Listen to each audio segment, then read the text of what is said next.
많이 더우시죠? 한 주 한 주 여름의 시간들을 보내는 게 쉽지는 않은 것 같습니다. 땀이 이렇게 가득가득 차오르고 또 그 속에서 또 일을 하시면서 또 사람들을 대하는 일들이 결코 만만치 않으리라고 생각이 되어지는데요. 그래도 이 여름도 잘 나실 수 있기를 함께 기도하겠습니다. 오늘 저희들의 함께 나누고 싶은 말씀은 오늘 저희들이 지금 걷고 있는 길이 어떤 길인가, 또 우리가 어떤 길을 가야 하는가에 대한 말씀입니다. 익히 잘 알고 있는 말씀이기도 하죠. 성경은 우리에게 좁은 길, 좁은 문으로 가라고 가르쳐 주고 있습니다. 어떤 길이 좁은 문이고 좁은 길일까라고 하는 것은 아마 어느 정도 우리의 머릿속에 떠오르는 바가 분명히 있을 거예요. 한일장신대 차정식 교수가 이 좁은 문, 좁은 길을 이 길은 원래 이제 작은 수레 하나 정도가 지나다닐 수 있는 길이다 이렇게 이제 설명을 하시더라고요. 그러면서 사실 이 길은 골목이라고 말을 하면 훨씬 더 쉽게 또 우리의 가슴에 다가올 수 있다 이렇게 얘기를 하는데요. 여러분, 골목하면 어떤 것들이 먼저 떠오르시나요? 저는 이 골목길에서 어린 시절 우리 동네 친구들과 함께 어울려서 놀았던 기억들이 굉장히 많이 남아 있습니다. 구슬치기도 하고 낙지치기도 하고 동네마다 아마 부르는 이름들은 다 다를 거예요. 이렇게 저희는 이제 오징어 가이상, 말뚝박기, 그다음에 비석치기 이런 것들도 많이 하고, 이렇게 공을 주먹으로 이렇게 쳐서 이렇게 보내고 야구 비슷한 그런 짬뽕 이런 것들도 하고 그랬었는데요. 이렇게 골목마다 이렇게 아이들의 웃음소리가 막 이렇게 저녁 늦은 시간까지 막 이렇게 울려나고, 또 이웃 사람들끼리 서로 아이의 이름 누구 엄마, 누구 아빠 이렇게 불러가면서 이렇게 창밖으로 소리도 내고, 오늘은 우리 집에 와서 먹어 이러면서 그렇게 이제 정담이 오갔던 그 골목길이 생각이 납니다. 또 오늘날 현대 사회는 재개발도 많이 되어지고 재건축도 많이 이렇게 하면서 도시를 새롭게 탈바꿈 시키고 있죠. 그러면서 보면 골목길들이 많이 사라져 갑니다. 대로변, 길을 아주 넓게 내고 문들도 아주 큰 대문을 달죠. 아파트만 하더라도 아주 아파트 입구를 딱 가면 대문이 아주 멋지게 큰 대문이 우리 아파트는 이 정도야 라고 하는 것을 마치 뽐내는 것처럼 이렇게 딱 대문이 세워져 있는 것을 볼 수가 있습니다.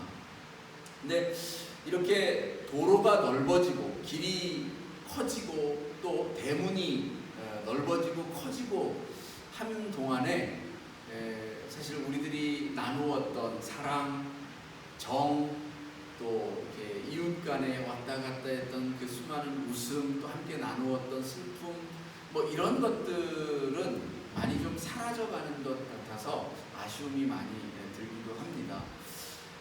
사실 요즘 우리들 현대인들에게 좁은 길, 좁은 골목, 이곳은 어쩌면 좀 위험한 장소, 피해야 할 장소, 함부로 가서는 되지 않는 장소, 이렇게 이제 많이 받아들여지게 되죠. 그래서 여행객들에게도 좁은 골목길은 위험하니까 늦은 시간에는 혼자 가지 마십시오, 이런 안내도 이렇게 하게 되는데요.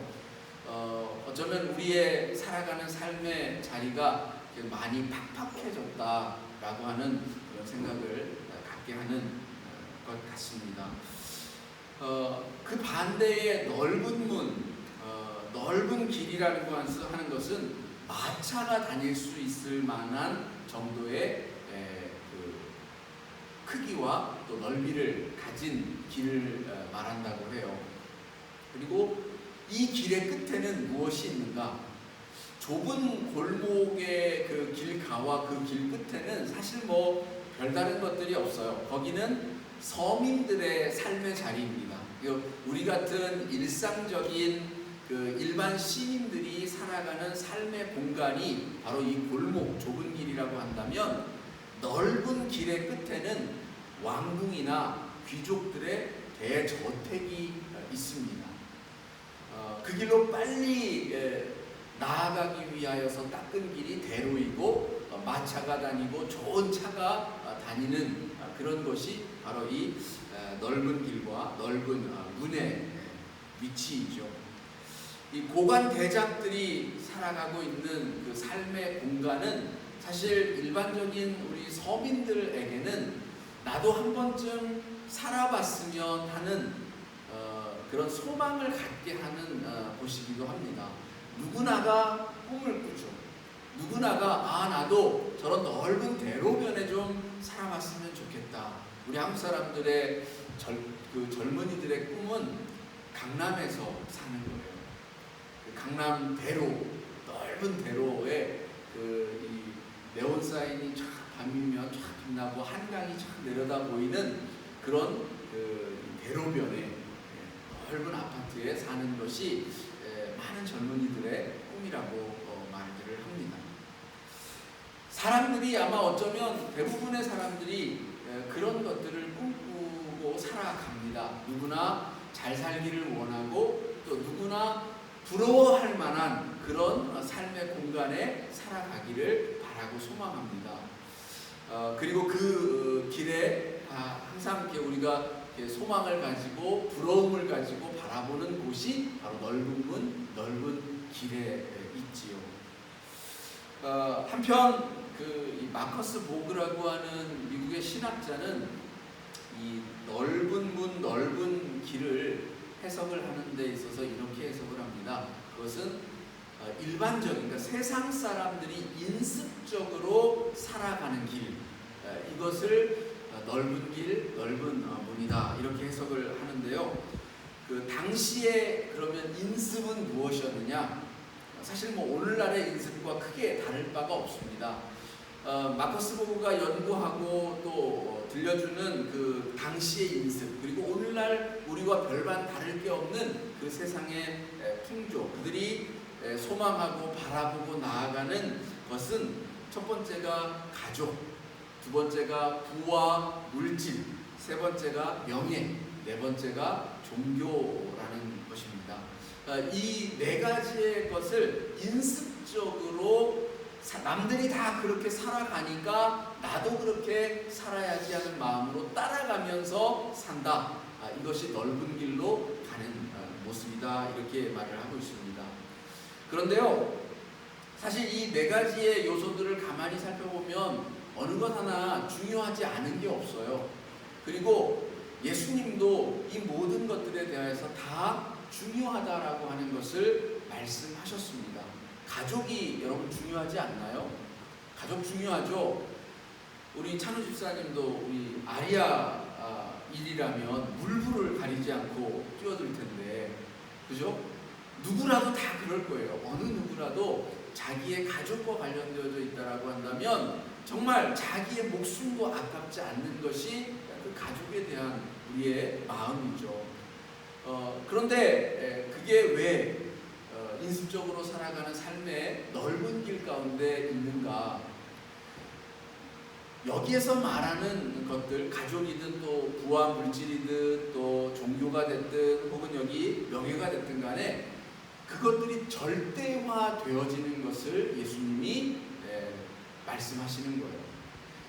절대화 되어진다라는 것은 하나님의 자리를 대신하게 되어진다라는 것을 말합니다.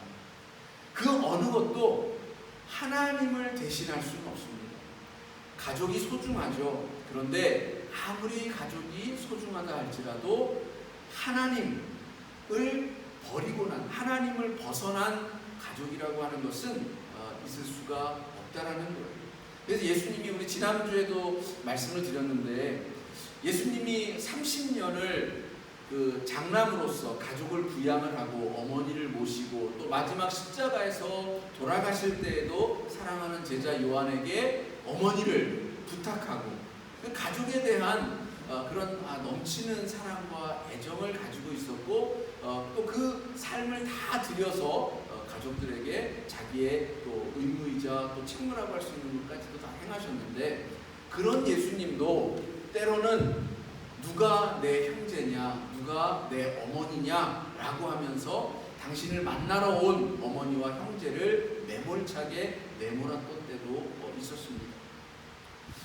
아무리 사랑하는 가족과 같은 제자일지라도 하나님의 진리를 가리울 때에는 사단아 물러가라 라고 말씀하실 정도였습니다. 베드로에게 그랬죠.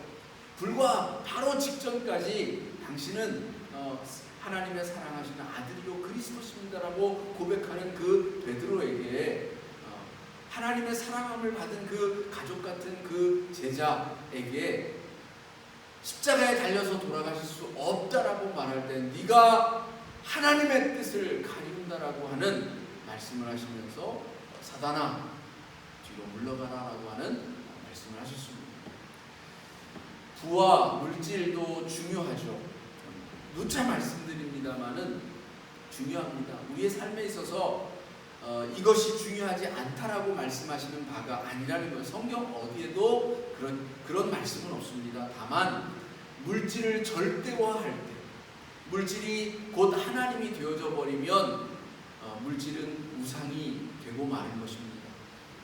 부자가 하나님의 나라에 들기가 낙타가 바늘귀를 들어가는 것만큼이나 어렵다고 하시는 그 예수님의 말씀도, 그 이유도 물질에 사로잡힐 때, 그 물질이 절대화되어져서 하나님은 온데간데 없어지고 오직 물질만 바라보는 인생이 되어질 때 그 인생이 멸망하는 인생이 되어진다는 것입니다. 그것을 경계해야 한다라고 말씀하고 계시는 것이고요. 명예도 마찬가지예요. 많은 사람들이 그 명예 때문에 자기의 목숨까지도 버리기도 합니다. 우리가 그 마지막에 최종적으로 얻고 돈을 많이 이렇게 번 재벌들도 최후에 그 더 얻고 싶은 것이 있다면 명예라고들 많이들 이야기하죠. 그만큼 그것은 소중하기도 합니다. 그리고 내 자신의 이름값을 세상 가운데 제대로 하고 간다라고 하는 그것은 대단히 중요한 일이고 또 나름의 의미를 갖습니다. 가치 있는 인생을 살아서 그 이름을 세상에 남긴다라고 하는 것, 그 얼마나 명예로운 일이고 그 명예를 쫓아서 살아갔던 그 삶이 혹시 이게 잘못되어지거나 죄악된 일이 아니라면 충분히 살만한 가치가 있는 그런 인생이 아닙니까?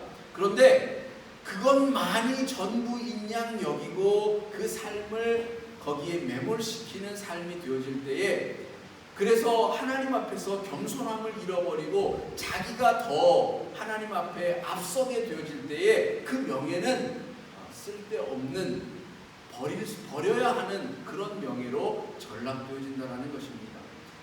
중요하지만, 그리고 우리가 따라야 할 삶의 가치가 거기에 놓여 있기는 하지만 그것이 절대화되어지는 순간, 하나님의 자리를 대신하고 차지해버리는 순간 그것은 우상이 되어지고 우리는 어느 순간 하나님으로부터 멀어져 있는 인생이 되고 만다라는 것을 여러분 잊지 마시고 기억을 하시기 바랍니다. 그리고 이 마커스 보그가 마지막으로 인습을 따라 살아가는 삶의 행위에, 넓은 길로 삶의 행위에 종교를 넣었어요. 특별히 이 종교라고 하는 것을 왜 넣었는가? 그 당시 바리새인들, 율법사들, 서기관들을 지칭하는 말입니다. 즉 저들에게 있어서 하나님이 우선이 아니라 저들의 종교심, 그게 우상이 되어져 버렸다라는 거예요. 저들은 사람 앞에서 내가 얼마나 신실한지를 나타내고 보이기 위해서 살아가는 것이지, 하나님 앞에서 자기가 정말로 진실되게 또 진실한 마음으로 살아가기 위하여서 하나님 앞에 선 자와 같은 그런 호람대오의 마음으로 살아가는 그런 인생이 아니었다라는 거예요. 그저 누군가의 보기에 저 사람은 참 종교심이 많고 하나님을 잘 섬기고 하나님을 사랑하는 사람이야 라고 처럼 보이게끔 하는 그런 인생이 되었다라는 거예요. 종교가 절대화되어졌기 때문에 그렇다라는 거예요. 하나님의 자리를 사실 자신이 믿고 있는 신념, 자기의 신념이죠. 하나님에 대한 믿음, 하나님의 말씀이 아니라 자기가 생각하는 하나님에 대한 신념, 이거에 사로잡혀서 자기의 신념을 절대화함으로 말미암아서 이 늪에 빠져서 하나님을 잃어버리게 되었다라는 거예요. 이런 것들이 위선이라는 거예요. 그래서 이 회칠한 무덤과 같은 자들아, 이 독사의 자식들아라고 하는 예수님으로부터의 책망을 받았던 것입니다. 그래서 이 종교라고 하는 것도 사실 조심해야 한다는 거죠. 오늘 우리가 하나님 앞에 나아옵니다. 여러분은 어떤 마음으로 나옵니까? 그냥 종교심, 때가 되어서, 시간이 되어서 그냥 내가 뭔가 예배를 드리지 않으면 좀 불안하니까 그런 마음으로, 혹은 누군가 내 삶을 지켜보고 있는 제3자의 눈이 의식되어져서 그래서 하나님을 찾아 나오셨습니까? 그런 모습들은 버리라는 거예요. 세상 사람들이 가는 넓은 길이라는 거예요. 누구나가 가는 그런 길이라는 거예요. 실질적으로 큰 교회에 이렇게 나오시는 많은 분들 가운데 다 그렇진 않아요. 근데 아주 개중에 정말 한두 분을 제가 이렇게 보게 되어지는데, 그분들은 하나님을 예배하러 나오기보다는 비즈니스를 하러 나오는 경우들을 볼 때가 있어요. 사람을 만나고 자기의 사업을 알리고 또 많은 이들에게 그 사업의 확장을 위해서 사람을 어떻게 사귀고 투자를 끌어내고 하는 그런 장으로서의 교회의 공동체를 이용하려고 하는 그런 모습을 아주 가끔 볼 때가 있는데요. 여러분, 그건 하나님을 예배하는 게 아니잖아요. 우리가 하나님 앞에 선다라고 하는 것은 그런 모습이 아니잖아요. 종교라고 하는 것이 절대화되어질 때에 우리는 그런 위선적인 모습으로 설 때가 있다라는 것입니다. 그런 길은 하나님이 기뻐하시지 않는 길이요, 우리가 걸어서는 안 되는 길이라고 말씀하고 있는 것입니다. 자, 유다서에 보면, 유다서 1장 11절에 보면 멸망의 길, 심판의 길, 마지막 때에 멸망받고 심판당하는 세 가지의 길이 등장을 합니다. 유다서에 등장하고 있는 이 세 가지의 길을 살펴보면 첫 번째는 가인의 길을 가지 말라라고 말해주고 있어요. 가인의 길, 여러분, 가인은 누구입니까? 가인은 질투 때문에, 동생에 대한 질투 때문에 동생을 죽인 자입니다. 하나님께 제사를 드렸어요. 근데 그 제사를, 동생의 제사만 하나님이 받아주셨죠. 자기의 제사를 받아주시지 않은 그 하나님을 원망하면서 그 동생의 받아들여진 그 제사, 왜 너 것만 하나님이 받냐? 라고 하는 그 질투심 때문에 그 동생을 죽이고 말았습니다. 사실 우리가 세상을 바라다 보면 어떤 때는 그런 마음이 드시는지 모르겠어요. 저도 가끔씩 그런 때가 있는데요. 세상 모든 것들이 아름다워 보일 때가 있어요. 어떤 모습을 봐도 참 좋다, 아름답다, 사랑스럽다, 이런 마음이 느껴질 때가 있어요. 그래서 이렇게 젊은 청년들이, 젊은 연인들이 꽁냥꽁냥하는 그런 모습도 너무 아름답고 또 좋아 보일 때가 있고요. 우리 어린 아기가 아장아장 잔디밭, 풀밭길을 이렇게 걸어가는 그런 모습도 너무 아름답고, 세상의 모든 풍경들이 정말 아름답고 귀하고 소중하게 느껴지는 그런 때가 있어요. 근데 그게 어떤 때 그러던가요? 사실은 다른 거 아닙니다. 내 마음에 사랑이 충만해 있으면 그렇게 보여요. 내 마음 안에 사랑이 충만해 있으면 내 앞에 누가 어떤 모습을 하고 있든 그 모습이 다 사랑스럽고 소중해 보이는 거예요. 그러니까 우리 사실 솔직해질 필요가 있어요. 그리고 거짓말 하지 마십시다. 누군가가 미워 보이고, 누군가가 질투나게 싫어지고, 누군가가 식이 나고 정말 마음으로 생각으로 정말 너무 미워 죽겠다 하는 그런 생각이 든다? 그 사람 때문이 아니에요. 그 사람이 이렇게 저렇게 해서 그 사람이 이런 행동을 하고 나에게 이렇게 행동을 하고 이런 모습들을 했기 때문에 그렇다? 아니에요. 사실은 그 사람이 어떻게 했는가가 중요한 게 아니라 이미 내 속에 내 마음 안에 사랑이 없어서 그런 거예요. 내 마음 안에 사랑으로 충만해져 있으면 그 모든 것들이 아름다워 보일 터인데 내 마음이 미움으로 이미 가득하여져 있기 때문에 사랑이 없기 때문에 상대방이 어떤 무엇을 하든 미워 보이는 거예요. 그러니까 착각하지 말아요. 그 사람 때문이 아니에요. 그 사람이 뭔가를 잘못했기 때문이 아니라 사실은 나 때문인 거예요. 내 마음의 문제인 거예요. 가인이 그래요. 하나님이 아벨의 제사를 받으셨는데 그 아벨 때문인 거예요? 아니에요. 사실은 가인에게 문제가 있었던 거죠. 자기 자신을 볼 수 있으면 됩니다. 우리 안에 이런 사랑의 충만함이 있어서 가인의 길이 아니라 아벨의 길을 갈 수 있는 저와 여러분이 되어지기를 축복합니다. 두 번째, 가지 말아야 할 멸망의 길이 또 소개가 되어지고 있는데요. 그 길은 발람의 길이라고 소개를 하고 있습니다. 여러분, 발람은 선지자입니다.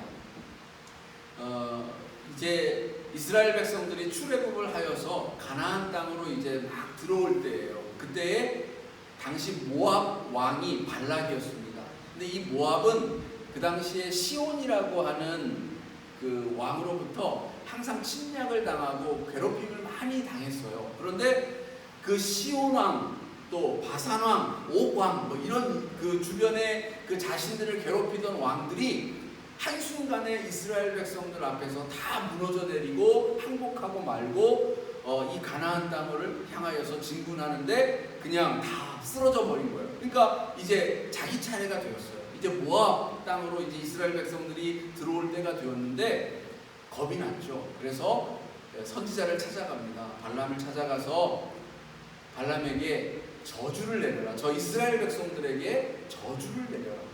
고대 사람들의 그 생각 속에는 이 저주, 말이 가지는 힘이 아주 크다. 더군다나 그 선지자와 같은, 예언자와 같은 그런 이가 내뱉는 그 말은 그 자체로 힘과 능력을 가진다라고 하는 생각을 가지고 있었어요. 그래서 이 발람 선지자에게 이스라엘 백성들을 저주하는 말을 선포하라, 이렇게 이제 부탁을 하고 협박도 하고 하거든요.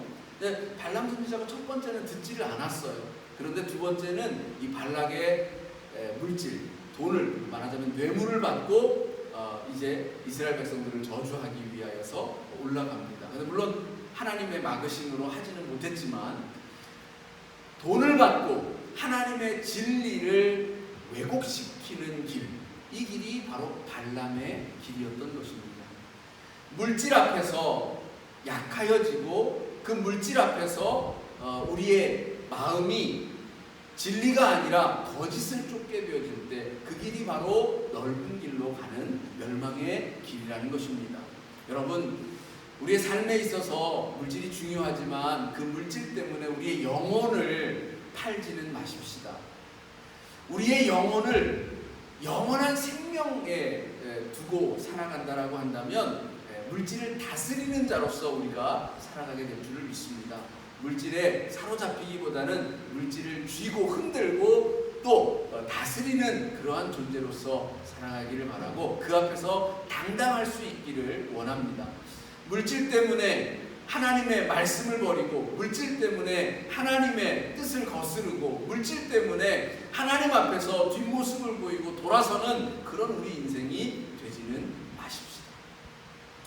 세 번째 길이 고라의 길입니다. 고라는 레위 자손입니다. 하나님의 성막을 맡은 자들입니다. 그런데 이 고라 자손, 이 고라와 그 고라 자손들이 모세를 반역하는 일을 하였습니다. 반역의 이유야 뭐 성경에 나와 있지는 않습니다만 뭐 유추해 볼 수는 있을 것 같아요. 그러니까 아론을 비롯해서 이 아론 계열의 사람들은, 그 자손들은 제사장이 되잖아요. 대제사장이 되고 제사장이 되어지는, 그래서 많은 사람들로부터 신망을 받고 하는데, 같은 레위 자손인데 자기네 자손은 허다한 일을 한다는 것도, 성전에서 성막을 치고 성전 기구들을 다루고 설거지를 하고 씻고 하는 그런 허다한 일을 하니까 어쩌면 왜 너네들만 제사장 자리를 차지하고 왜 우리는 그걸 못해? 라고 하는 마음이 들었을지도 몰라요.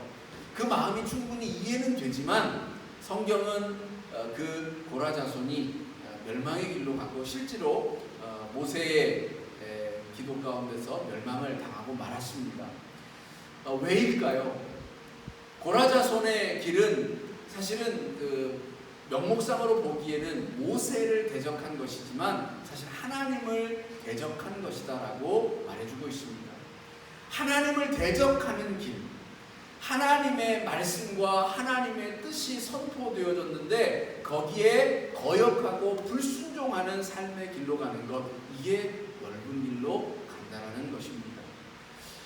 오늘 여러분 가운데 하나님의 말씀이 또 들려질 거예요. 또 살아가는 가운데 여러분의 마음속에 하나님이 말씀을 주실 거예요. 때때로 순간순간 마주하는 가운데 내 속에 어떻게 행하는 것이 하나님의 뜻을 행하고 나타내는 것이다라고 하는 것이 들려질 텐데, 그 순간들마다 그것을 외면하고 못 들은 척하고 거역하고 불순종하는 것, 이것이 바로 고라의 길이라는 것입니다. 여러분, 우리 이런 길 가지 마십시다. 좁은 길, 좁은 문으로 가서 사람들이 많이 찾지는 않지만 그러나 거기에 분명한 하나님의 약속이 있기에 그 약속을 쟁취하는 천국의 영원한 생명의 길로 나아가는 저와 여러분이 되시기를 주님의 이름으로 축원합니다. 기도하시겠습니다. 하나님,